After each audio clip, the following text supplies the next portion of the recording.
I was still breathing, but my son had already brought a notary into the ICU. My daughter-in-law placed a pen in my hand while I was hooked to IVs, and my daughter whispered, "Just sign it, Mum. It'll ease your mind." I said nothing. I just stared at my 3 children and saw 3 strangers. I once believed if I died right then, everything would pass to them. But a month earlier, I had done something no one knew. And that day, none of them were smiling anymore. They never imagined the frail old mother they dismissed could do that. I stood at the upstairs window of my house in Key Largo, watching the evening light slip quietly over the water. The same soft pink and gold I'd watched for over 2 decades, just beyond the retreat center I built from scratch. Braddock Retreats. A place where women like me, women who had lost someone, came to remember who they were. I had walked hundreds of grieving women through their first holiday without a husband, their first birthday alone, their first quiet breakfast in a world that no longer looked the same. But that evening, something in the light felt different. Maybe it was just me. 69 and slower on my feet. Or maybe it was the way my breath caught a little harder that week, how my chest felt tighter even when I was sitting still. I had been ignoring the signs for months, pushing through the weight in my ribs and the fatigue that clung like wet fabric. There was always something to finish, always someone to guide. Until the guiding stopped and the silence sat too long. On my desk, I had an email draft. It had been sitting there for 3 weeks. Subject line, Widow's Wings. No recipient yet. Just a blank field waiting for courage. The body of the message had only one line. I am ready to do something that has nothing to do with grief. I didn't know exactly what that meant when I typed it. I only knew that Braddock Retreats could not follow me into the years ahead. At least, not in the same way. That morning, I had spoken with Belinda, our director of care, who had also become my friend. She was 58, sharp, thoughtful, and had survived her own kind of loss that left her with an empathy I rarely saw in anyone else. She was the only one who noticed how often I was getting winded during check-ins, or how I gripped the stair rail a little tighter every week. That day, she had said something simple. "Evelyn, I think it's time for you to rest." Later that night, alone in the office, I pulled out a small folder I kept in the drawer under my printer. Inside were the first legal documents for a non-profit. Widow's Wings. Not just a retreat, not even a company anymore. Something different. A foundation, a legacy, a quiet pivot. I had transferred the ownership of Braddock Retreats into it 3 weeks earlier. Not a single share was in my name now. I hadn't told my children. Not Heather, not Malcolm, not Rachel. I told myself I would eventually, when the time felt right. But the truth was, I didn't trust the timing. I didn't trust what they might do if they knew. I know some of you listening have done the same. Held on to something alone because deep down, you knew that if you spoke it out loud, it would be taken from you. I closed the laptop. Outside, the light was gone. All that remained was the reflection of my face in the glass. I barely recognized her, but I nodded at her anyway. She had done something brave. I opened my eyes to the sharp scent of antiseptic and the steady hum of machines. The light above me was muted, sterile, and unfamiliar. My throat felt raw. Something was taped to my nose. Tubes ran down both arms. I could hear the faint rhythm of a heart monitor nearby, and beneath it, voices. Familiar voices. I couldn't move my head, but I could listen. One voice belonged to Heather, my oldest. I recognized her polished tone right away, the kind she used when she wanted something to go smoothly. Then came Rachel, quiet but firm, like she had rehearsed whatever she was about to say. And Malcolm, His voice was closest. He sounded impatient, pacing. I couldn't piece together how I got there, only that I was no longer in my home. My chest ached. I must have collapsed, or fainted, or something worse. But whatever happened to me had already happened. Now they were here, and they weren't whispering about my health. They were talking business. She still owns the paperwork. That was Malcolm. If we don't move now, it'll all be lost. Heather replied, "She isn't in any state to argue. We just need a signature." Rachel added, "Maybe she'd want to get it out of the way, for peace of mind." Then silence, a pause that felt too deliberate. A chair scraped. Footsteps. I heard the rustle of a folder opening, the flick of a pen cap. I didn't need to see it to know what it was. Legal documents. Maybe the company. Maybe the house. I couldn't tell which. I tried to lift my hand, but it barely twitched. I felt pressure on my left hand. Someone lifting it. Someone guiding something into my fingers. Just hold it for her. That was Heather again. She didn't sound cruel, just detached. Like this was a matter of paperwork, not a life, not a mother. The pen was in my palm. My hand was limp. I could barely breathe, let alone sign. Then I felt Rachel near my ear, soft, almost kind. "Just a signature, Mum. You won't have to think about any of it again." My eyes were open, but none of them seemed to notice, or they assumed I couldn't see. I watched them blur into silhouettes. 3 children, 3 strangers, standing at the edge of my bed with a notary I didn't recognize. A stranger standing beside my son, waiting. I didn't sign. My fingers stayed loose around the pen. Heather gently pushed again, but I let it fall. It rolled down to the blanket. Rachel picked it up. Nobody said a word for a long moment. Then Malcolm let out a breath, like he was already exhausted by me. He muttered something I couldn't quite hear and walked out. The other 2 followed. The man in the suit left last. I closed my eyes again. Not because I was tired, but because the room felt colder than before. Not physically, just hollow. They had come to the hospital, not with flowers or comfort, but with papers and a pen. I had given them everything once. When they were too small to feed themselves, when they cried through the night and clung to my shirt. And now they had come to collect one more thing. And I hadn't even left yet. By the 3rd morning in the ICU, I had recovered enough strength to sit up without help. The tubes had come out, and the oxygen was no longer clipped to my nose. I could swallow again without pain. The nurses checked my vitals every 4 hours, and I did my best to stay alert. I had no intention of falling back into sleep, not while I still didn't know what my children had tried to make me sign. Belinda arrived that afternoon. She walked in quietly, with a small paper bag from the cafe downstairs, and her reading glasses perched on her head like always. When she saw me sitting up, her hand flew to her chest. "Thank God," she said. I was starting to worry. She sat down beside the bed and handed me the coffee. I took it with shaky fingers. "They came," I said. She nodded. I figured. They brought documents, a notary. She didn't ask for details. She didn't have to. Her eyes darkened, and she leaned back, crossing one leg over the other.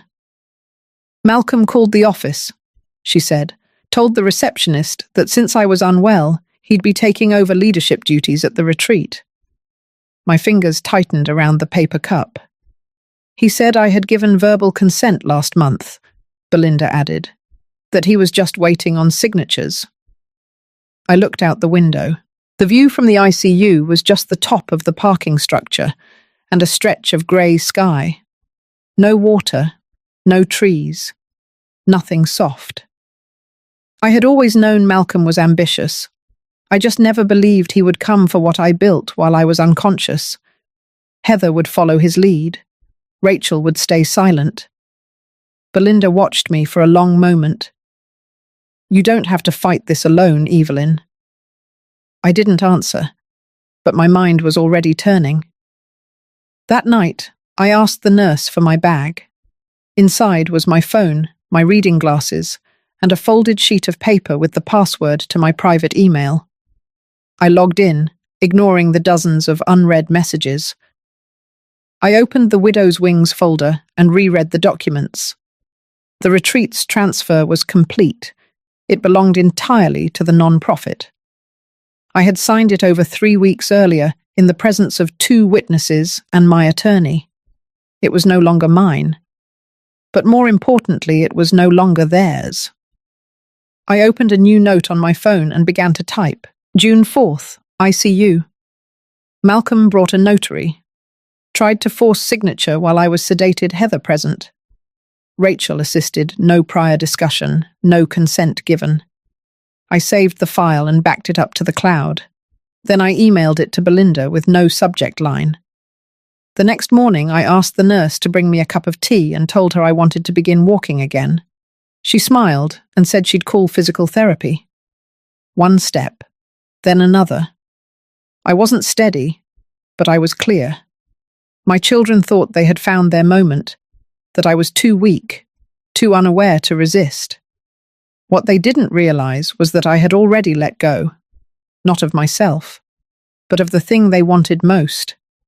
I no longer held the reins, and that made me free in a way I had never been before. The following Tuesday, I was discharged from the hospital with a prescription for a heart monitor and a warning about overexertion. The doctor said I had avoided a full cardiac event by just a thread. He called it a scare. I called it something else, a shift, not just in my body, but in how I saw things. Belinda picked me up. She brought a soft cardigan I used to keep in my office and a tote bag with small containers of soup, crackers, and herbal tea. The kind of care that didn't ask for anything back. We didn't talk much on the way home. I wasn't ready, not because I was afraid of what had happened, but because the house felt different now. The silence inside it was heavier than usual, like it knew. The first thing I did when I got home was walk to the safe in the guest bedroom closet. I opened it slowly, even though I already knew what I'd find. Everything was still there. The original trust transfer, the legal handoff of Braddock Retreats to Widow's Wings. The letters from the board acknowledging the transition. Each page had my signature and dates clearly marked. I took photos of every document and uploaded them to a private cloud folder. Then I put the originals in a fireproof lockbox and placed it inside a new safe I had installed in my bedroom wall months ago, one that only I and my attorney knew about. By Wednesday, Heather texted, "Hope you're resting. Let me know when we can come by." Malcolm followed with a message that read only, "Let's talk this weekend." Rachel didn't say anything, but I could feel her hovering, always the quiet one, but never fully out of the loop. I didn't respond. Thursday, I opened my email and saw something from the retreat's legal counsel.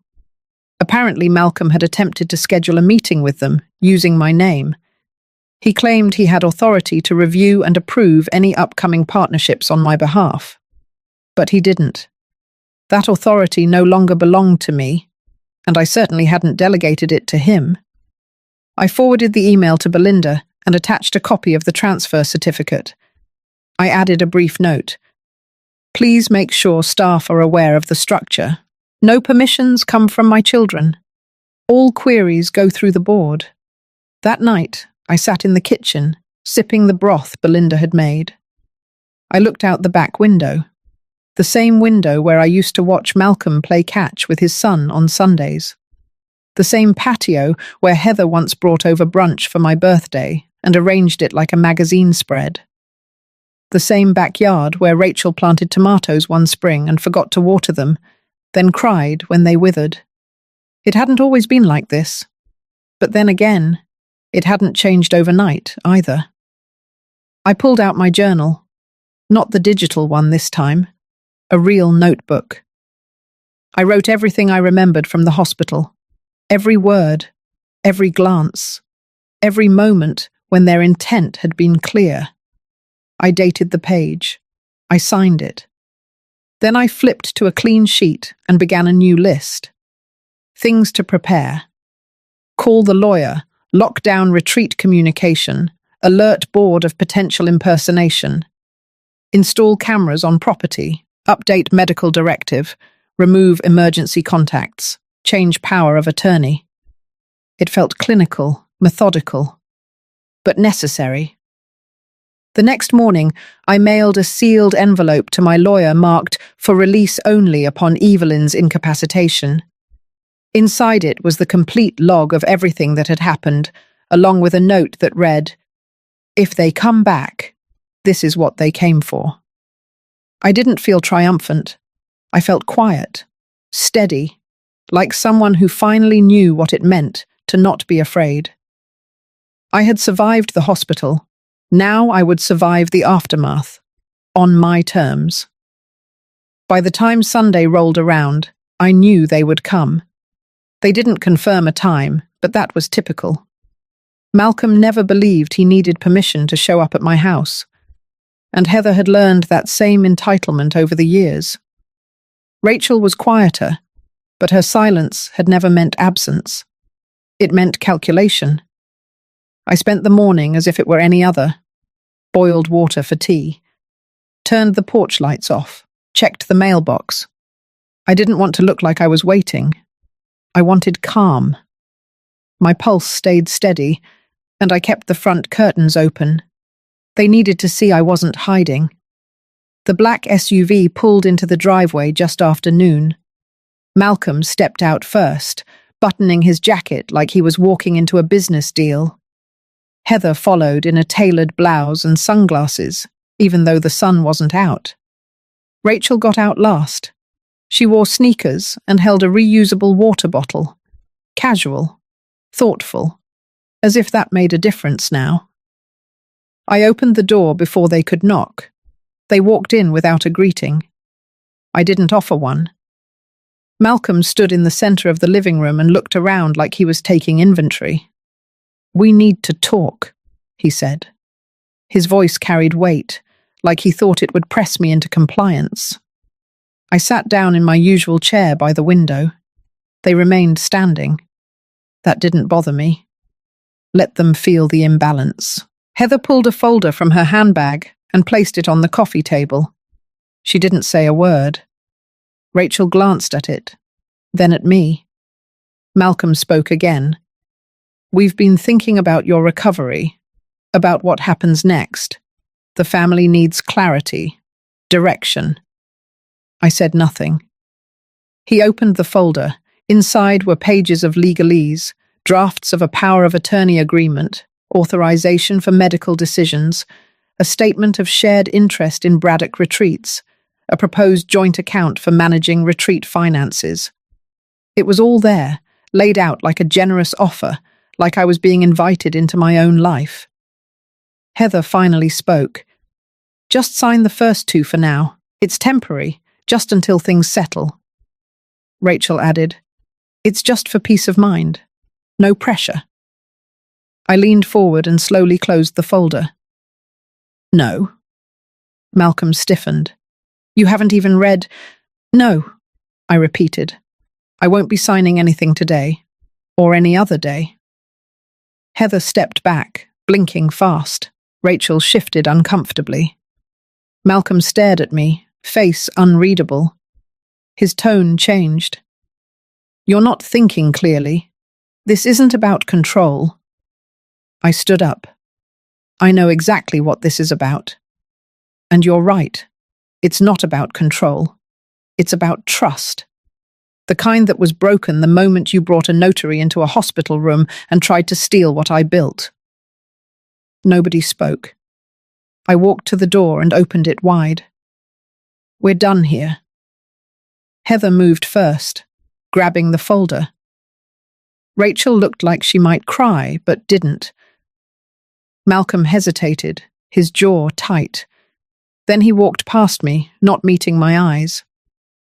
The door closed behind them with a quiet click. I locked it. Then I went to the kitchen, poured myself a glass of water, and sat down. My hands trembled for the first time all day, but it wasn't from fear, it was from release. Like something that had been coiled in me for years had finally unwound. I hadn't just refused to sign, I had chosen myself. My voice, my boundary, and now, whatever came next, I would face it standing, not asking, not waiting, not hoping for kindness that had already expired. The Monday after they left, I didn't move much. I kept the curtains drawn and the phone on silent. I let the clock tick through the daylight without checking it. I didn't clean. I didn't plan. I didn't speak. Sometimes stillness is not a void. It's recovery. By evening, I felt the shift again. Not a dramatic one, but something steady. I opened the window over the kitchen sink. Let the late spring air move through. I started to cook, not because I was hungry, but because I needed to smell something familiar. I made oatmeal with cinnamon and stewed apples. I sat at the table and ate slowly. That night I called Belinda. I told her what had happened. She didn't interrupt, didn't ask for more. When I finished, she just said one thing. "I'm proud of you." Tuesday morning, I took the envelope from my desk drawer, the one labelled for the board. Inside was a copy of the full retreat transition, a log of my recent interactions with my children, and a letter. In that letter, I made it clear that no family members were to be granted access to the property or involved in decision-making at any level. I wasn't asking for a favour. I was stating a boundary. I hand-delivered it to the board's temporary liaison office at the retreat that afternoon. I didn't linger. I walked the grounds once, slowly, as if saying goodbye to the version of myself who had once run staff meetings under the oak trees and planted daffodils along the pathways. Then I left. That evening, Malcolm called. I let it go to voicemail. Then Heather. Then Rachel. 3 messages in the span of an hour. "Mum, we need to talk again. It's not too late to fix this. Can we just meet and clear the air?" I listened once, then I deleted them. Wednesday, I went back to my journal. This time I wrote about who I had been before all this. Not the mother, not the retreat director, but the girl who grew up in a 2-bedroom house in Ohio with a father who read aloud from the newspaper and a mother who cut coupons on Sunday afternoons. The girl who didn't own much, but felt safe. Felt chosen. By Friday, I had mailed 2 more letters, one to my estate attorney, updating the directives and reaffirming my trust terms, the other to a non-profit that supported caregivers of aging parents. I offered to sponsor 3 families for a full year of support services. Quietly. Anonymously. I didn't need anyone to know. I just needed to remind myself that I still had power. Not the loud kind. The rooted kind. That weekend, I cleared out the hallway closet. Not out of anger or symbolic closure. Just to make space. I boxed old towels and sheets for donation. I threw away worn shoes and expired pantry items. I rearranged the bookshelf and watered the plants. Some people rebuild with bricks and plans. I was rebuilding with breath. I no longer checked the driveway for visitors. I no longer kept a bag by the door in case someone tried to force their way in. I had already left the version of myself that would have opened that door. On the following Monday, a large white envelope arrived by certified mail. I saw the return address before I even broke the seal. It came from Malcolm's lawyer. I placed it on the kitchen table, sat down across from it, and let it rest there for over an hour. The house was quiet, except for the occasional creak in the wood floors. Even the wind outside seemed to still. When I finally opened it, the papers inside were exactly what I expected. A formal petition for emergency guardianship. Malcolm had filed a motion in family court to obtain legal authority over my financial decisions. Attached were documents signed by Heather and Rachel, citing their concern over my recent erratic behavior and the supposed risk I posed to myself and my estate. They called it love, protection, intervention, but it wasn't. It was control wrapped in legal language. What caught me wasn't the content, it was the confidence. They truly believed I would fold, that I would panic, that their combined pressure would return me to the woman who once made space at every table for their excuses. But I didn't call them. I didn't shout or cry. I called my attorney instead.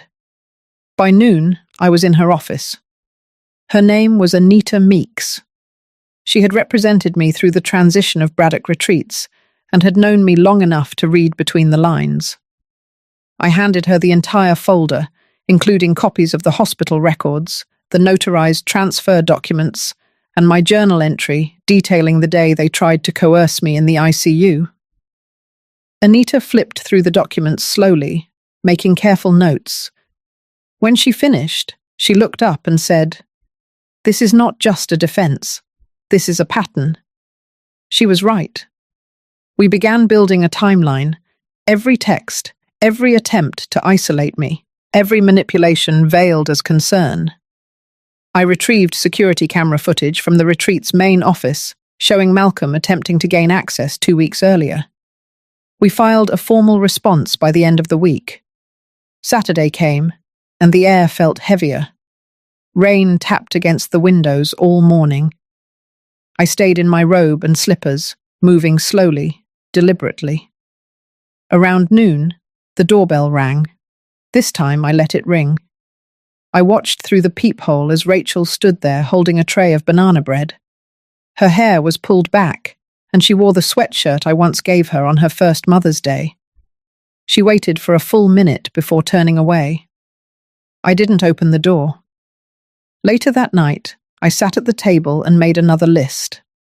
Not legal, not logistical, just a list of truths I had come to accept. I am not selfish for setting boundaries. I am not cruel for saying no. I am not broken because they left.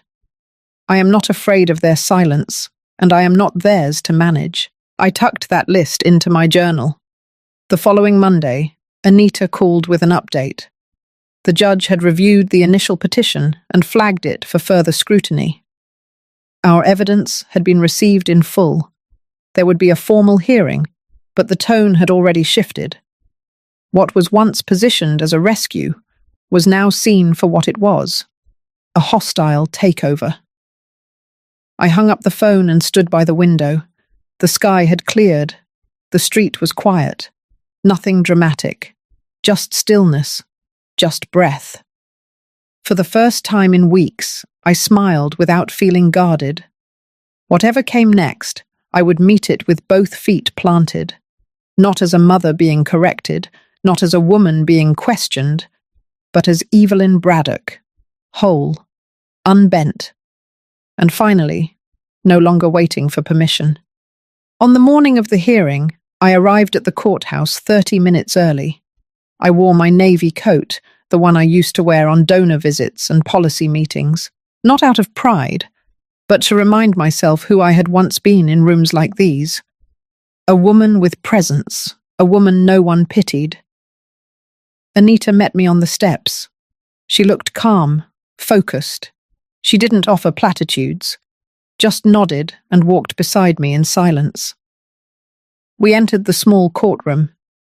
Malcolm sat at the opposite end with his lawyer. Heather and Rachel were there too, both in muted colours, eyes avoiding mine. I didn't expect them to look at me. I didn't need them to.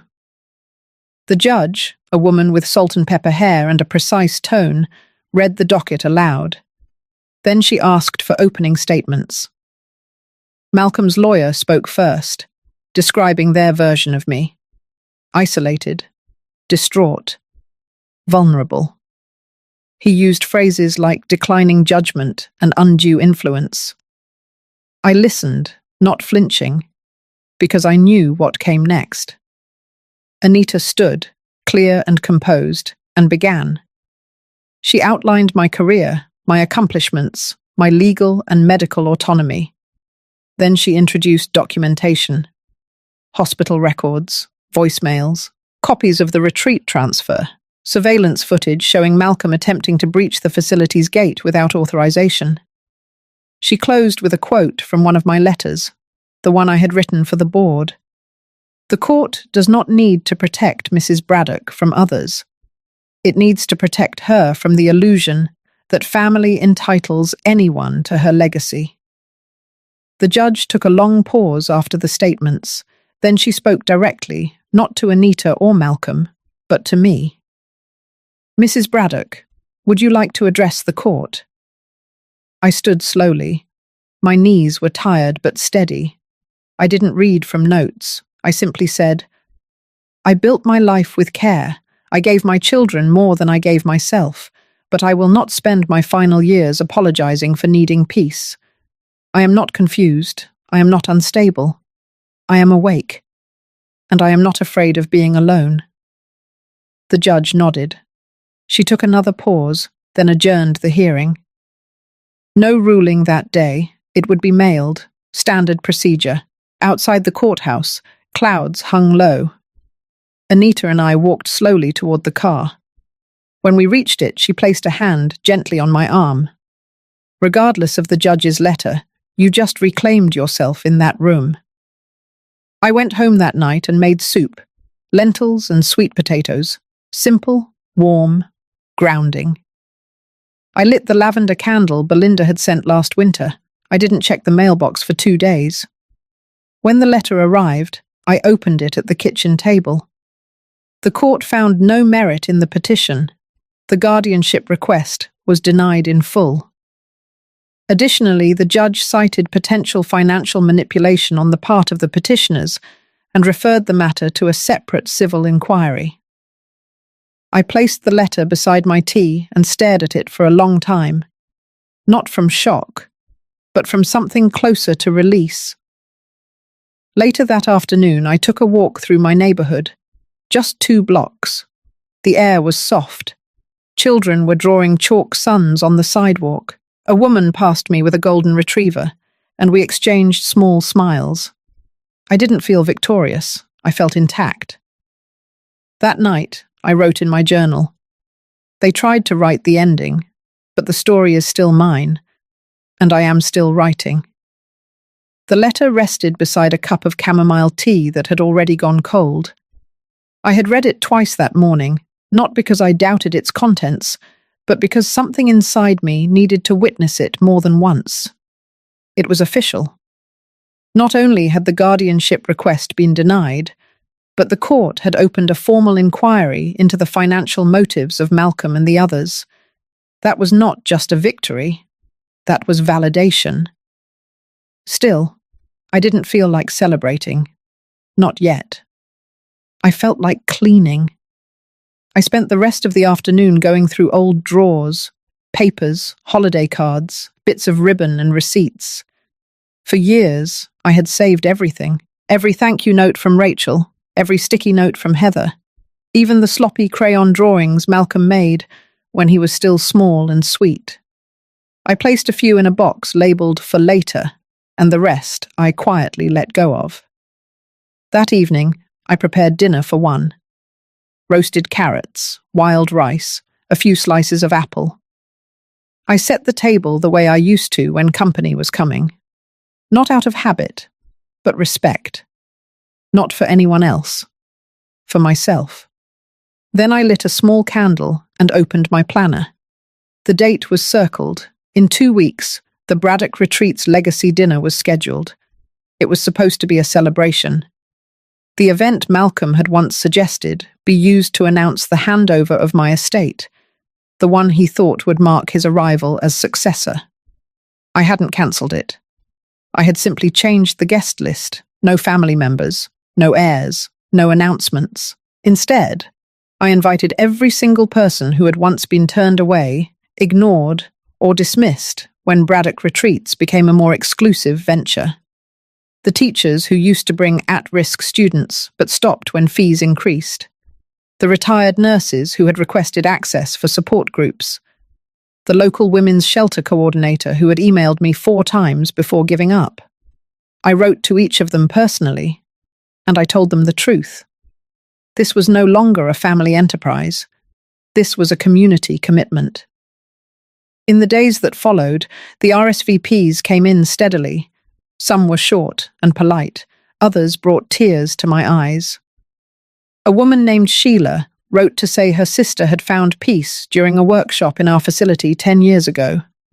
Another woman, a grandmother raising her late daughter's children, said she never imagined stepping foot in a place so beautiful. That was when I knew I had chosen correctly.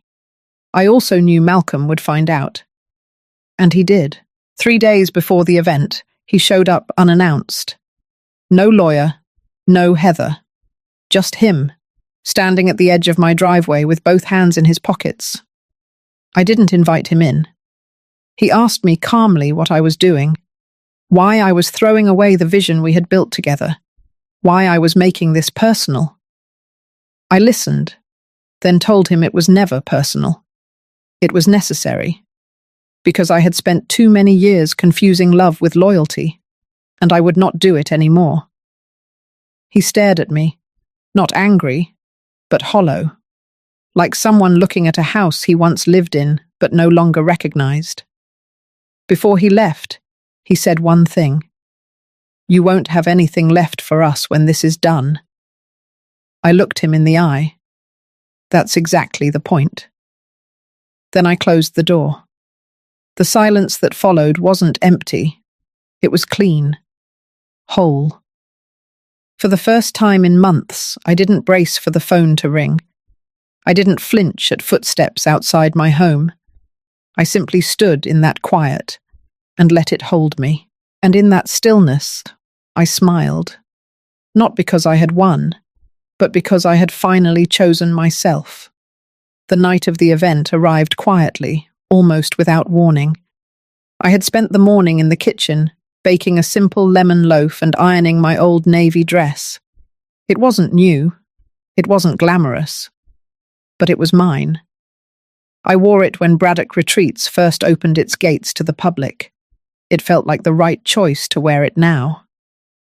At 5 o'clock, the sun was beginning to lower just past the hill. The garden lights blinked on, and the soft hum of chairs being set outside the glasshouse echoed across the lawn. I watched from the side entrance as the guests began to arrive. A woman with silver hair stepped out of her car, holding a young boy by the hand. A man in a postal uniform. A woman in a wheelchair, slowly wheeled forward by her teenage granddaughter. None of them were dressed up. None of them expected anything. Inside the glasshouse, long tables were covered in plain linen. On each plate, I had placed a handwritten note. "You belong here." That was all it said. I stayed by the entrance as everyone filtered in. I greeted them not like a founder, not like a benefactor, but like someone who was simply grateful to see them again. Then I stepped up to the microphone. Not because I had a speech, but because there was something that needed to be said aloud. I told them about the early days, about how this retreat was never meant to be gated or curated, about how I lost sight of what mattered along the way, and how I had chosen, fully and finally, to return it to its original purpose. I told them the land was now in the hands of a community trust, that the legal transfer was complete, that there would be no inheritance battles, no loopholes, no room for reversal. The retreat would belong to the people who needed it most.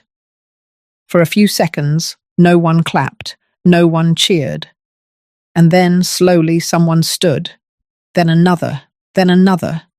They didn't speak. They simply stood there with tears in their eyes and their hands at their sides, as if honoring something that had been taken from them and was now returned.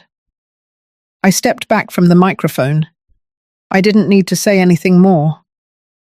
That night, after everyone had gone and the candles had burned down, I walked through each room slowly.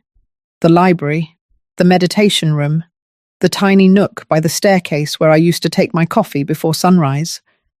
Each space had memory carved into its corners, but none of them owned me anymore. I returned home just past midnight. My shoes were dusty, my hair loose at the edges, my voice raw from hours of quiet conversations. But I felt lighter than I had in years. On the kitchen counter was a small envelope. No name, just taped there, waiting. Inside was a folded piece of notebook paper. Heather's handwriting. It said, "I didn't understand. I still don't. But I'm sorry. No demand. No request. No signature. Just a line. One small line that felt like someone letting go. I placed it gently in the drawer by the stove. Not because I forgave her yet, but because it no longer hurt to read it. That was the beginning of something new. Not a reconciliation, not a grand reunion, but a release. And in that release, I found peace that didn't come from victory or applause. It came from the choice to walk away from the story they tried to write for me, and to finally begin writing my own. About a week after the event, I received a letter in the mail. Real paper, no return address. It had been forwarded from the retreat office. I almost tossed it, assuming it was one of the usual complaints or inquiries. But something about the handwriting caught my eye. Slanted, sharp. I opened it slowly. It was from Grant. He didn't start with Mum, just Evelyn. He wrote that he had driven past the retreat and seen people walking freely through the gates.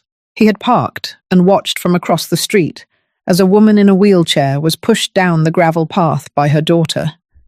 Said he recognized her from a memory, one he hadn't realized he still carried. He said he felt something turn in his stomach, not guilt, not regret, but something slower, a crack. Then, in 2 sentences that sat in the middle of the page, he admitted he had known about the trust transfer before the event. He had seen the signs, the filings, even overheard one of the community volunteers talking at a cafe near his office. But he hadn't believed I'd go through with it. He thought I would cave like I always had. His words, not mine. He ended the letter by saying he was not asking for anything, just that he understood now, not why I did it, but that I had the right to. That part somehow meant more than an apology. I sat with the letter for a long time, not reading it, just holding it, letting the weight of those sentences settle into my chest. Later that day, I visited the bench by the garden, the same one where I used to wait while the first guests arrived years ago. I watched an elderly man tie a scarf around his wife's neck. She smiled without saying a word. There was no fanfare, no moment of recognition, just a life going on as it was always meant to. That night, I called Leslie. She answered quickly, her voice quieter than usual. I told her about the letter, told her I wasn't sure what it meant, or whether it meant anything at all. But I needed to say it out loud, to someone who had stood with me when things were darkest. She didn't speak for a while. Then she said she'd seen something shift in Heather too, a silence that wasn't cold, just cautious. And I said maybe that was enough. Sometimes all you get is space, not closure, not healing, just a little more room to breathe. The next morning I found myself at the community room again, not for business, not for work, just to sit, just to listen. A woman was telling her story, about how she had left a marriage after 30 years, about how her children still didn't speak to her.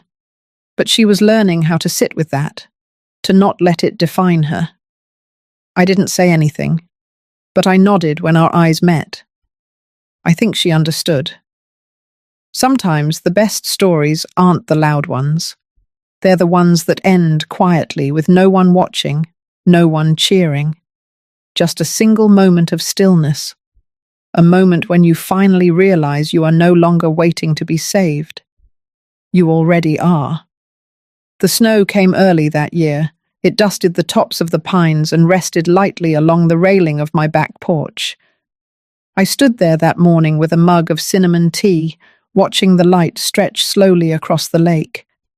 The air was still, the kind of stillness you learn to appreciate only after you've lived through enough noise. Inside, the fire crackled faintly. I had no emails to answer, no board meetings to prepare for, just a quiet Sunday, a life I had carved back from the chaos. The peace wasn't perfect. There were days when I still heard echoes from the past. But they didn't control the room anymore. They passed through like wind under a door, felt, but not feared. I had an invitation sitting on my counter from a woman named Joyce. She had joined the retreat a few months ago, after her daughter placed her in a small facility and never came back. Joyce now taught pottery to the others. Real pottery. She never called it art therapy. She said it was just about shaping something with your hands that no one else could shape for you. I didn't attend the class, but I walked over that afternoon to watch through the window. They were laughing inside. Not loud, but freely. I stayed outside, hands in my coat pocket, heart lighter than I remembered it being. Later, as I walked the path home, I passed a stone bench someone had etched with a quote. I paused to read it. No one can give you your voice back. You take it when you're ready. I had never seen it before, though the bench had always been there. I stood there longer than I meant to, staring, as if the stone was speaking directly to me. That night, I opened the locked drawer in my bedroom. Inside was the original letter from Grant, the one I had read and tucked away. I didn't tear it up. I didn't burn it.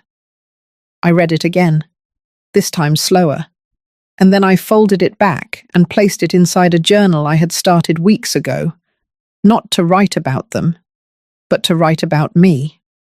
The story wasn't over. It wasn't clean or resolved or wrapped in a ribbon, but it was mine again, and that was enough. If this story stayed with you even for a few minutes, thank you for listening. Sometimes healing doesn't come from a perfect ending, but from telling the story out loud and letting it land where it needs to. If any part of Evelyn's journey felt familiar to you or reminded you of your own quiet strength, you're not alone. I'd love to hear what part stayed with you most. Your story matters too.